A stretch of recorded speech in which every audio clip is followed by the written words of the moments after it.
Welcome to Guide Guru. We hope this video helps. You start by capturing the core moments right away, so set your storyboard to 3-5 beats and frame 16:9. Once you have that, mount your phone or camera, lock exposure, and attach an external mic if available. This prevents audio hiss. Begin recording each beat with 2 takes, one main, one alternate, so you have editorial options. Make sure audio peaks sit around -6 to -12 dB. This ensures clean footage to edit into a story too. 0 style sequence without wasting time on reshoots.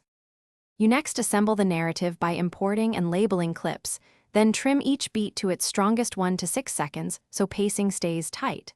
Once done, lay down B-roll to cover cuts and add captions that reinforce keywords.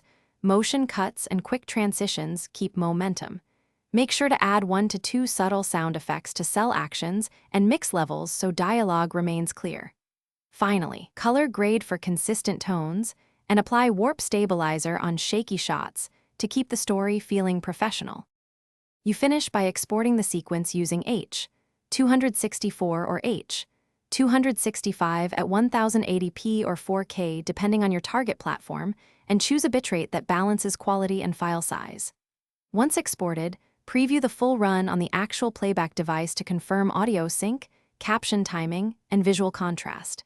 If you spot artifacts, audio pops, or stutters, re-render the problematic segment at a higher bitrate or replace the affected audio track, then re-export.